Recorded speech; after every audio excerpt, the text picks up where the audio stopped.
Assalamualaikum warahmatullahi wabarakatuh. Hello everyone, introduce myself Octavia Veronica with study ID number 20002058 from group 1. I will deliver material on the formulation of educational policy. This material is material from the introductory education policy course.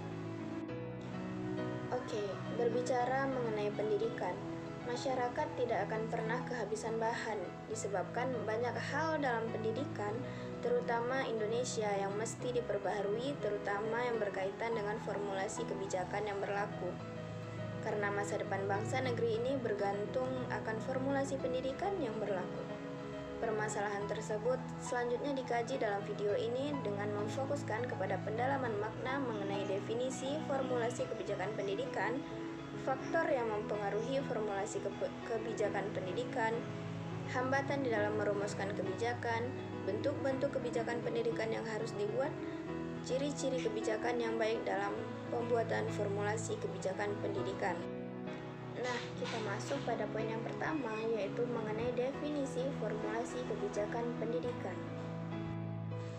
Formulasi berarti perumusan, sedangkan kebijakan berarti rangkaian konsep dan asas yang menjadi garis besar dan dasar rencana dalam pelaksanaan suatu pekerjaan, kepemimpinan, dan cara bertindak, yaitu tentang pemerintahan, organisasi, dan sebagainya.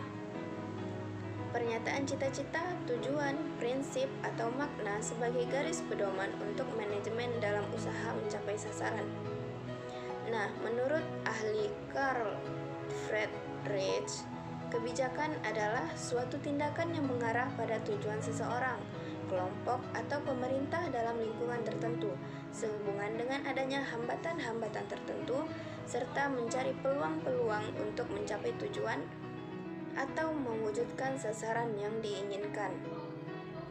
Nah, dalam Undang-Undang Sisdiknas Nomor 20 Tahun 2003, Bab 1 Pasal 1 dijelaskan, pendidikan merupakan usaha sadar dan terencana untuk mewujudkan suasana belajar dan proses pembelajaran agar peserta didik secara aktif mengembangkan potensi dirinya untuk memiliki kekuatan spiritual keagamaan, pengendalian diri, kepribadian, kecerdasan, akhlak mulia, serta keterampilan yang diperlukan dirinya, masyarakat, dan bangsa negara.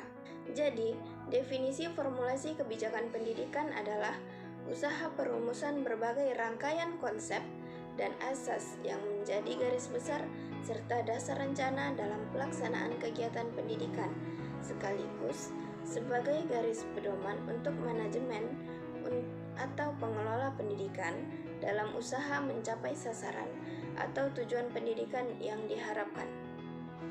Poin kedua yang akan dibahas pada materi ini yaitu mengenai faktor yang mempengaruhi formulasi kebijakan pendidikan.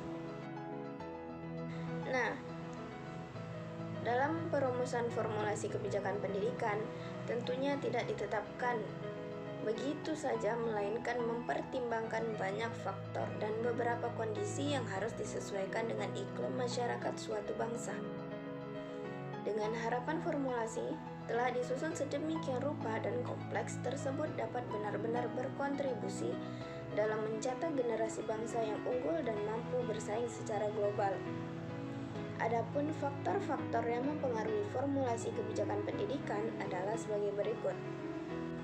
Nah, yang pertama itu adanya pengaruh tekanan-tekanan dari luar. Walaupun ada banyak pendekatan formulasi kebijakan dengan nama rasional komprehensif, yang berarti administrator sebagai pembuat keputusan harus mempertimbangkan alternatif-alternatif yang akan dipilih berdasarkan penilaian rasional semata.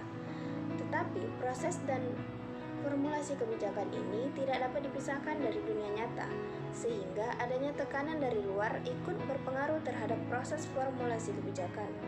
Yang kedua yaitu adanya pengaruh kebiasaan lama. Kebiasaan lama organisasi seperti kebiasaan investasi modal, sumber-sumber, dan waktu terhadap kegiatan suatu program tertentu cenderung akan selalu diikuti. meskipun keputusan-keputusan tersebut telah dikritik sebagai suatu yang salah, sehingga perlu dirubah. Apalagi jika suatu kebijakan yang telah ada dipandang memuaskan. Lanjut, yang ketiga yaitu adanya pengaruh sifat-sifat pribadi. Berbagai macam keputusan yang dibuat oleh pembuat keputusan banyak dipengaruhi oleh sifat-sifat pribadinya. Seperti dalam proses penerimaan atau pengangkatan pegawai baru, seringkali faktor sifat-sifat pribadi pembuat keputusan berperan besar sekali. Yang keempat yaitu adanya pengaruh dari kelompok luar. Lingkungan sosial dari para pembuat keputusan juga sangat berpengaruh. Bahkan, sering pula pembuatan keputusan dilakukan dengan mempertimbangkan pengalaman dari orang lain yang sebelumnya berada di luar proses formulasi kebijakan. Yang kelima yaitu adanya pengaruh keadaan masa lalu. Pengalaman latihan dan pengalaman pekerjaan yang terdahulu berpengaruh pada pembuatan keputusan atau bahkan orang-orang yang bekerja di kantor pusat sering membuat keputusan yang tidak sesuai dengan keadaan di lapangan. Hal ini disebabkan karena adanya kekhawatiran bahwa delegasi wewenang dan tanggung jawab kepada orang lain akan disalahgunakan. Baik, kita masuk poin yang ketiga yaitu hambatan di dalam merumuskan kebijakan. Hambatan di dalam merumuskan kebijakan ada beberapa hambatan. Pertama yaitu mengenai hambatan kepentingan. Hambatan kepentingan ini memungkinkan terjadi karena adanya kepentingan para aktor yang bermain di area perumusan dan pengimplementasian kebijakan ini, menyebabkan suatu kebijakan yang telah dirumuskan melenceng dari sasaran. Nah, yang kedua yaitu adalah tidak kemampuan sumber daya. Artinya dalam hal ini mencakup kualitas sumber daya manusia itu sendiri dalam bidang teknis dan administratif. Hal ini yang menjadikan masyarakat kadang menjadi bingung ketika ada suatu kebijakan baru. Nah, yang ketiga itu adanya KKN dalam perumusan dan pengimplementasian kebijakan. Banyak sekali pejabat-pejabat kepala daerah dan jajaran menteri yang terkena kasus suap terkait perumusan dan pengimplementasian kebijakan. Nah, hambatan yang keempat itu ada pula masyarakat yang heterogen. Hal ini akan mengakibatkan timbulnya persaingan dan prasangka dalam sistem masyarakat yang ada. Terakhir yang kita bahas yaitu adanya hambatan ketidaksesuaian pola pikir masyarakat, yaitu karena anggota masyarakat di dalam suatu kelompok atau perkumpulan di mana mereka mempunyai gagasan ataupun pemikiran yang tidak sesuai atau bertentangan dengan peraturan hukum dan keinginan pemerintah. Nah, itu merupakan hambatan di dalam merumuskan kebijakan. Oke, poin yang keempat yaitu mengenai bentuk-bentuk kebijakan pendidikan yang harus dibuat.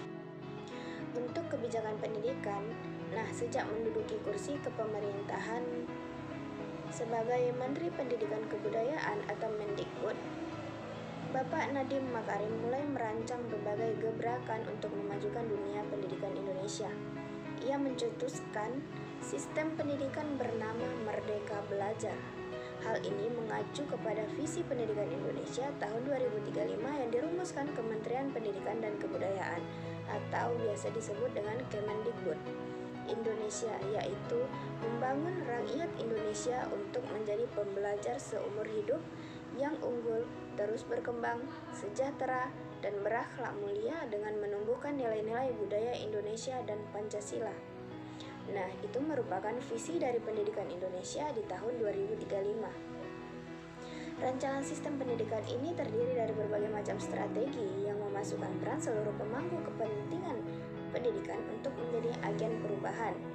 Nah, mulai dari institusi pendidikan, guru, siswa, dunia usaha atau industri, serta masyarakat yang tergantung dalam organisasi penggerak, pengusaha perusahaan teknologi edukasi, dan lain sebagainya. Dan ini harapannya adalah agar terciptanya pendidikan berkualitas tinggi bagi seluruh masyarakat Indonesia. Nah, dengan itu maka terumuslah kebijakan-kebijakan pendidikan ini, yaitu yang pertama menerapkan kolaborasi dan pembinaan antar sekolah seperti TK, SD, SMP, SMA, dan informal. Yang kedua, meningkatkan kualitas guru dan kepala sekolah. Yang ketiga, membangun platform pendidikan nasional berbasis teknologi. keempat yaitu memperbaiki kurikulum nasional, pedagogi, dan penilaian. Lanjut yang kelima yaitu meningkatkan kolaborasi dengan pemerintahan daerah untuk memastikan distribusi yang merata. Lanjut yaitu membangun sekolah atau lingkungan belajar masa depan. Selanjutnya yaitu memberikan insentif atas kontribusi dan kolaborasi pihak swasta di bidang pendidikan. Lalu mendorong kepemilikan industri dan otonomi pendidikan vokasi, membentuk pendidikan tinggi kelas dunia. Yang terakhir yaitu dengan menyederhanakan mekanisme akreditasi dan memberikan otonomi lebih.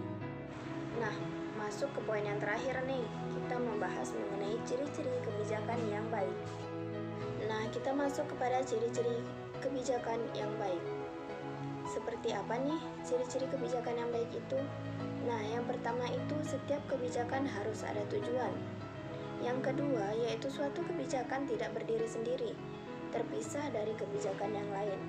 Ciri yang ketiga adalah kebijakan adalah apa yang dilakukan pemerintah, bukan apa yang ingin atau dikehendaki atau dilakukan pemerintah.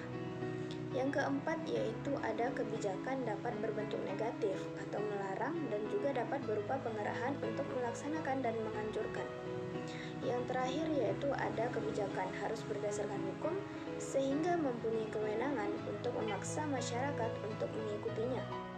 Nah, mungkin dengan berakhirnya membahas tentang ciri-ciri kebijakan tadi, maka berakhir pula presentasi saya pada kesempatan kali ini. Apabila ada salah dan janggal, lebih atau kurang saya mohon maaf. Assalamualaikum warahmatullahi wabarakatuh.